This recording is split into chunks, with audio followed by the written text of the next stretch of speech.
Hello, everyone, and congratulations to the class of 2020, as well as your parents, your teachers, and everyone who helped you get to this day. I never imagined I'd be giving a commencement speech with no live audience from my backyard, but it's giving me a much deeper understanding for what our YouTube creators go through. And I certainly never thought I'd be sharing a virtual stage with a former president, a first lady, a Lady Gaga, and a Queen Bee, not to mention BTS. I don't think this is the graduation ceremony any of you imagine.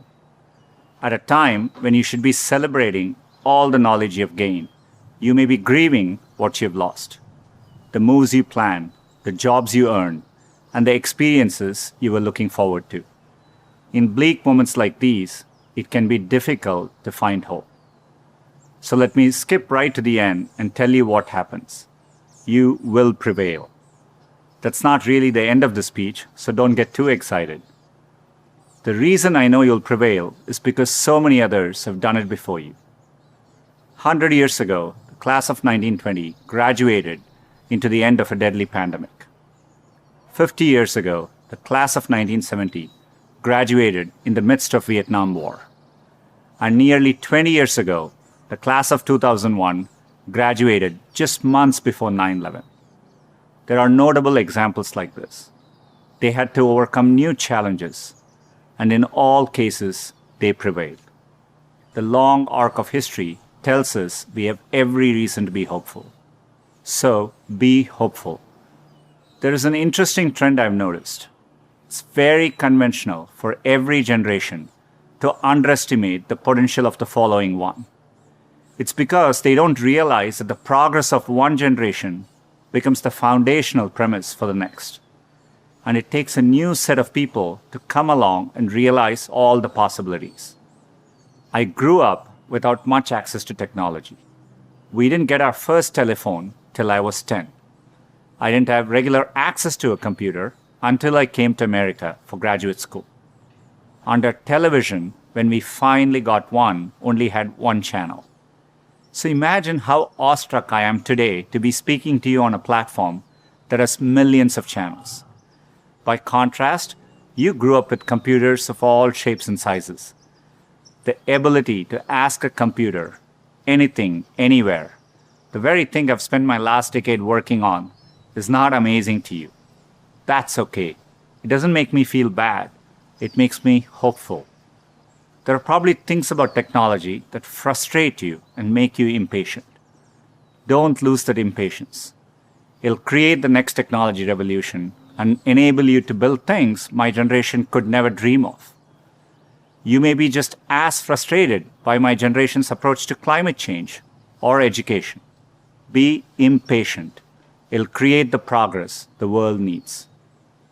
You will make the world better in your own way, even if you don't know exactly how. The important thing is to be open-minded so that you can find what you love. For me, it was technology.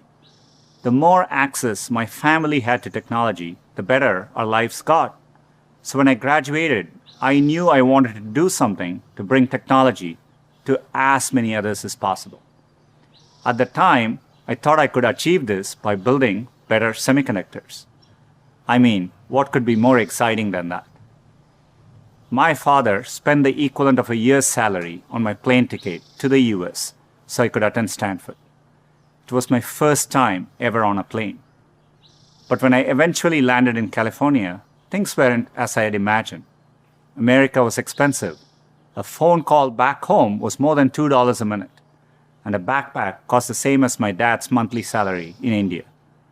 And for all the talk about the warm California beaches, that water was freezing cold. On top of all that, I missed my family, my friends, and my girlfriend, now my wife, back in India. A bright spot for me during this time was computing. For the first time in my life, I could use a computer whenever I wanted to. Completely blew my mind. And at that same moment, the internet was literally being built all around me. The year I arrived at Stanford was the same year the browser Mosaic was released, which would popularize the World Wide Web and the internet.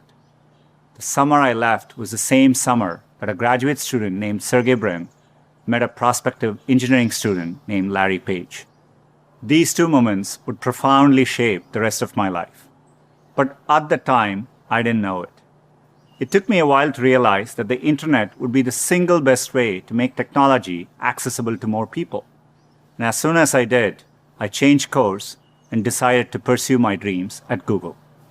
Inspired by the wonder that first browser created in me, I led the effort to launch one called Chrome in 2009 and drove the effort to help Google develop affordable laptops and phones so that a student growing up in any neighborhood or village in any part of the world could have the same access to information as all of you.